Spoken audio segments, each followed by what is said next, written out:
Hello, I'm Karen Bessie, Director of Continuing Medical Provider and Nursing Education for Norton Healthcare. The purpose of this video is to provide an overview as to what is required for activity coordinators of regularly scheduled series. What I'm going to do is review the key requirements, the disclosures, the process, and a summary of what is needed. This is the CME team, and when an activity is approved as an RSS, the RSS is assigned a team member, and this individual works with the activity coordinators to confirm that they have the resources that they need. As a coordinator of an RSS, you are also an extension of our team for Norton Healthcare, and your responsibility is to confirm that the accreditation standards are being met. There are 5 standards by the ACCME for integrity and independence, and there are 3 that are related to RSSs. The most important one, or one of the most important ones, is the disclosure. And the key purpose of this is to confirm if there is a relationship of the individual within an eligible company. This is what the ACCME defines as an ineligible company. Essentially, it's a company that produces or sells a product that is used on patients. Here's an example of some of them. And any ineligible company relationship does need to be disclosed by the individual. There is also a category of eligible companies, and these are essentially companies that do provide the service to patients, and these do not need to be disclosed to learners. So for example, Norton Healthcare does not need to be disclosed to learners. Or if an individual is employed by Norton Medical Group, that is considered an eligible company, or if an individual is on a board of a nonprofit. None of those relationships need to be disclosed. This is a listing of who discloses. Essentially, it's anyone that can influence the educational program by selecting a speaker, by content. So any of those individuals is who a disclosure needs to be obtained for. There is some instances where a disclosure is not needed, and this is if the topic of the RSS or the particular session is non-clinical. For example, a wellness topic, you would not need to get a disclosure from the speaker. What is required to be disclosed? Everything is clearly outlined on the form, but I wanted to highlight a few key things. One is it's for a 2-year period. So the individual would identify any relationships within an eligible company for 2 years. Even if a relationship had ended, that also needs to be disclosed. The form does have an area where the individual can check that the relationship has ended. And it's the individual only. Previously, forms were filled out and an individual indicated also if their spouse or partner had a relationship within an eligible company. For now, it's been changed and it's the individual only. All relationships within eligible companies need to be disclosed, and this is regardless if the product is not related to what they are speaking on. Also, this is new. If a provider is involved in research and those research funds go to, for example, Norton Healthcare or another organization, that relationship needs to be disclosed. In respect to disclosures, they should be done on an annual basis, And then also, if the individual has any changes, then they should update it at the time of changes. What I'd like to do now is review the process for activity coordinators. We did look at best practices from other large providers around the US, and we have also tried to streamline those for the RSS coordinators. The first thing is the RSS coordinator is responsible for identifying who needs to disclose, obtaining the disclosures, and reviewing them. There is a special area on the disclosure form where the individual would would review it. And if the individual said yes, that there was a relationship with a company, then that needs to be forwarded to our office. This form should be completed prior to the activity. And at the bottom, after you review it, as I had mentioned, there is an area for you to indicate that it was reviewed. Again, we only need to see it prior to the activity. If there is a relevant relationship, that needs to be mitigated prior to the event. And we will work with you for the mitigation, and depending on what the relationship is, what their role is, and what the topic is, would help us determine what type of mitigation is needed, and then we'll complete the form. We've also provided a grid for you on Excel, and we would like this completed for each activity. It only needs to have one grid per year, so you do not need to fill out a grid for every session, just one for the activity. And again, you only also need to indicate the individual one time and not for multiple times if they speak or have roles in multiple sessions.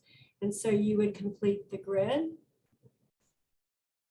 We do ask for one grid per year, as I had mentioned, and we like it forwarded to your CME coordinator either quarterly or every 6 months. And again, disclosures should be updated on an annual basis or if there are any changes. We'd also like for you to save the disclosures. We'd like one disclosure per electronic file. So please don't scan 15 to 20 and save them as one file. For purposes alphabetical order and for us to quickly find one if it is needed, we ask that you do the last name and then followed by the first name. And then these can be forwarded every quarter or every 6 months. The only exception to that is if the individual has a relevant relationship, and then that is forwarded to us prior to the activity. What must be disclosed to learners? The ACCME has requirements as to what learners must be notified about prior to the activity. And that is the result of the disclosure form. And this includes if the speakers have a relationship or if they do not. So here's a template for a planner-speaker relationships that you would share with learners prior to the event that have no relationships. And we will provide a template for that. Additionally, if a speaker does have a relevant relationship, that also needs to be relayed to the learners prior to the activity. These are the 4 things that are required for the learner: the name of the individual, the name of the company, the type of the relationship, such as a speaker, research, advisory board, etc. And it also needs a statement that successful mitigation of the relationship has occurred. A lot of times physicians will put a disclosure slide in their presentation just to let you know this does not necessarily fulfill the requirement for notification to learners, in that speakers typically do not state if the relationship has been successfully mitigated. They typically will just have their company and the type of relationship. Another thing that must be disclosed to learners is the accreditation designation statements. And again, we'll provide a template to you. And these are the statements that tell that the activity was accredited and for how many hours. We do ask that you not edit the statement. The only thing you would edit is the amount of time. Our template does have a number in there, the number sign. So just update that based on the number of hours your activity was approved for. Also, if you are marketing your event or sending an email out with information, that's a great place or location to include this statement. If you are doing more of a marketing material, we do ask that you send it to us for approval prior to. And then we do also ask you to save this communication in the documentation.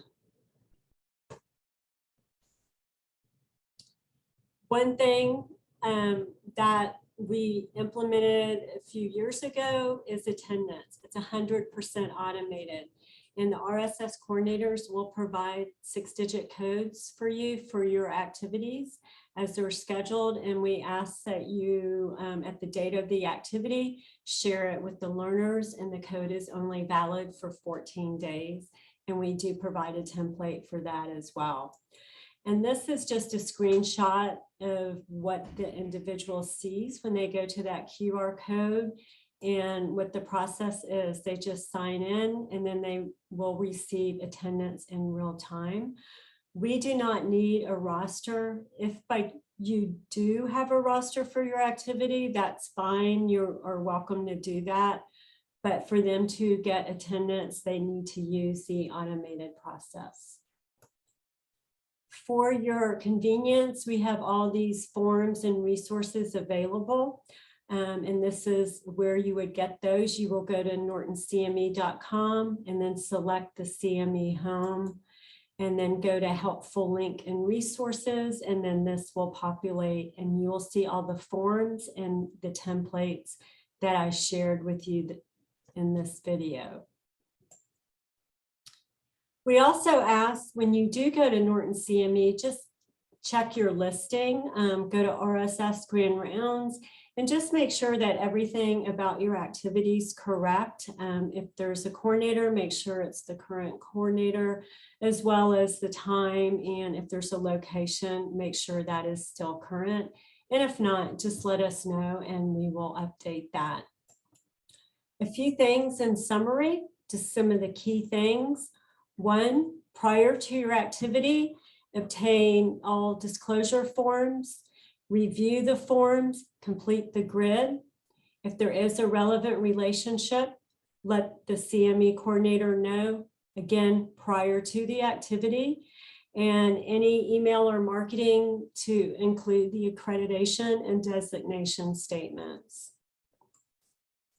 During the activity, you need to display the accreditation designation statements, and you need to also display the speaker and planet relevant relationship status. And this is if there's a relevant relationship as well as if there is not. And then you need to also provide the attendance code. If your activity is live streamed, it's an easy way to do it is kind of a pre-talk slideshow that displays before you begin your event. And then if your activity is in person, you can have this information displayed at your check-in table. Following the activity, send a disclosure grid to the CME coordinator, send disclosures to the CME coordinator, and then documentation of how you shared the accreditation designation and the planner speaker statements. And we would like that just for 2 to 3 sessions. In this information, disclosure grid disclosures, you just need to send it quarterly or every 6 months to the coordinator. And here is an example of what is available online. And if you have any questions, please contact our office and we'll be happy to get back with you. I want to thank you for watching the video on RSS and how to coordinate what is required for accreditation. Also, if your RSS does have either commercial support or exhibitors, please watch the additional video that addresses the requirements for that. And again, I want to thank you for joining us in reviewing the overview for RSS coordinators.